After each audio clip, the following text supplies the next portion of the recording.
வெற்றியடைஞ்ச வேட்பாளர்கள் வந்து நேராக பனையூர் இல்லை அந்தந்த இன்ஸ்ட்ரக்ஷன்ஸ் அதுக்கப்புறம் தனியாக போகும். இன்னைக்கு வந்து கவுண்டிங்க்கு எப்படி ஹேண்டில் பண்ணணும், கவுண்டிங் அன்னைக்கு எவ்வாறு கவனமாக செயல்பட வேண்டும் என்று எங்களோட 4ஆம் தேதிக்கு பிறகு தலைவரோட அடுத்த கட்ட இல்லை அது அறிவிப்பு வரும். ஒவ்வொரு கட்டத்திலும் அதுக்கு அறிவிப்பு வரும். இன்னைக்கு 4ஆம் தேதி எப்படி இவங்க கவனமாக செயல்பட வேண்டும் என்று அறிவுறுத்தப்பட்டுள்ளது. இல்ல அதுதான் இல்ல அதுக்கு நாளாந்து ரிசல்ட்டுக்கு அப்புறம் தான் நம்ம பார்க்க முடியும். கண்டிப்பா எங்களுக்கு முழு அளவில் இதுவரைக்கும் பார்க்காத ஒரு தேர்தல். நீங்க எல்லாரும் களத்துல எத்தனையோ தேர்தல் பார்த்திருப்பீங்க. நீங்க யாரும் பார்க்காத ஒரு தேர்தல் களமாக இந்த களம் கண்டிப்பா எல்லாருக்கும் இருந்திருக்கும். யாருனாலையும் கணிக்க முடியாத ஒரு தேர்தல் களமா இருந்திருக்கும். ஒட்டுமொத்த மக்களும் தமிழக மக்களும் ஆர்வமாக போய் பூத்துல வாக்களிச்சு தான் ஏதோ அவங்க வீட்டுல ஒரு விழாவோ ஒரு திருவிழா மாதிரி இருந்த ஒரு தேர்தல். கண்டிப்பா இது ஒரு மாற்றத்திற்கான தேர்தல். களத்தில் முழு அளவில் எல்லாருமே பார்த்தோம்.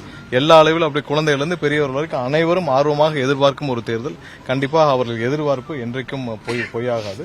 100% மக்களுடைய எதிர்பார்ப்பு 85% காரணம் வந்து எஸ்ஐஆரா இல்ல டிவிகேயோட இம்பாக்டா இருக்கும். இல்ல ஓட்டிங் அனாலிசிஸ் நம்ம தனியா பண்ணிக்கலாம். மக்கள் அனைவரும் எவ்வாறு வாக்களித்தார்கள் நம்ம பேசிக்கலாம். ஏன்னா மக்கள் அனைவரும் எல்லா தரப்பு மக்களும் நீங்க திமுக வாக்காளர்களும் எங்களுக்கு வாக்களித்திருக்கார்கள், அதிமுக வாக்காளரும் எங்களுக்கு வாக்களித்தார்கள். ஒட்டுமொத்தமாக தமிழக மக்கள் அனைவரும் மாற்றத்தை விரும்பி வாக்களித்துள்ளனர். அதை நீங்க தேர்தல் அன்னைக்கு பாத்துக்கலாம். நம்ம இந்த மற்ற ஓட்டிங் பேட்டர்ன் அனாலிசிஸ் எல்லாத்தையும் நம்ம அலசிட்டு இருக்க வேண்டிய அவசியம் இல்லை. நம்ம 4ஆம் தேதி ரிசல்ட் வரப்போ அதை பார்த்து நம்ம கண்டிப்பா என்ன அன்னைக்கு நடந்திருக்கோ அதை தெரிஞ்சுக்கலாம். வேற ஏதாவது கேள்வி வாக்குச்சாவடி மையங்கள்ல வந்து பல்வேறு நிர்வாகிகளிடையே மோதல் ஏற்படுது. இது தலைவர் கவனத்துக்கு கொண்டு போயிருக்கீங்களா? இல்ல கண்டிப்பா கொண்டு போயிருக்கோம். எங்கெங்கெல்லாம் அந்த மாதிரியான சூழ்நிலை இருக்கோ அதை வந்து நாங்க அங்க டிஜிபிக்கும் தேர்தல் ஆணையத்துக்கும் கொடுத்திருக்கோம். கூடுதலாக எங்களுடைய நிர்வாகிகளுக்கு பாதுகாப்பு கேட்டிருக்கோம். சைதாப்பேட் முக்கியமாக சைதாப்பேட்டு அப்புறம் கேவிக்கு போன்ற ஏரியாவில் எங்களுடைய நிர்வாகிகளுக்கு கூடுதல் பாதுகாப்பு கேட்டிருக்கோம். அங்கெங்கெல்லாம் வந்து மாசு சுப்பிரமணியத்தோட தூண்டுதல்னால ஒரு மிகப்பெரிய கலவரம் அன்ற சைதாப்பேட்டில் நடந்தது. அதே மாதிரி ஒவ்வொரு இடத்துலையும் நாங்கள் கண்டிப்பாக எங்களுடைய தலைவருடைய கவனத்திற்கும் தலைவருடைய அறிவுறுத்தலின்படி நாங்கள் தேர்தல் ஆணையத்திற்கும் அந்தந்த இதில் இருக்கிற காவல் நிலையத்திற்கும் நாங்கள் புகாராக அளித்திருக்கிறோம். கண்டிப்பாக எங்கெங்கெல்லாம் காவல்துறை அதிகாரிகளும் இப்பயாவது உண்மை நிலையை புரிஞ்சிட்டு நேர்மையாக நியாயமாக செயல்பட வேண்டும் என்று கேட்டுக்கிறோம். சைதாப்பேட்டை நீங்க சொன்னதால கேட்கிறேன், கவுண்டிங்க்கு வந்து யார் வந்தாலும் அவர்கள் மீது தாக்குதல் நடத்தப்படும்.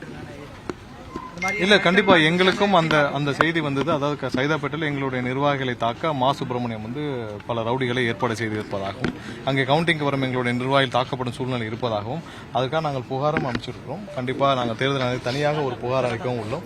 கண்டிப்பா தேர்தல் ஆணையம் எங்களுடைய நிர்வாகிகளுக்கும் அங்கேயும் பாதுகாப்பு இதே மாதிரி நிறைய இடத்துல இருக்கு, அது கொடுக்கும். துறைமுகத்தில் அதே சூழலா இருக்கு, நீங்க போலீஸ் பாதுகாப்பு கொடுக்க வேண்டிய சூழல் அளவுக்கு இல்ல நீங்க பார்த்திருப்பீங்க. இதேதான் சென்னை பெரும்பாலான இடங்கள் தமிழகத்தில் பெரும்பாலான இடங்கள்ல திமுக வந்து தோல்வி பயத்தால் இப்பயே வந்து அவங்களுடைய அராஜகத்தை கட்டழுத்து இருக்காங்க. பொதுமக்களும் நேரடியாக பார்த்துட்டு இருக்காங்க. இது ஒன்றும் அவங்களுடைய சொத்து இல்லை, அவங்க யாருங்க மன்னரும் இல்லை. கண்டிப்பாக 4ஆம் தேதி எல்லாத்துக்கும் சேர்த்து மக்கள் நல்ல பதிலடி கொடுப்பார்கள். முற்றிலுமாக இது திமுக தமிழகத்திலிருந்து தீய சக்தி திமுக அகற்றப்படும் நாள் வெகு தூரம் இல்லை, இன்னும் 3 நாட்கள் 4 நாட்கள்.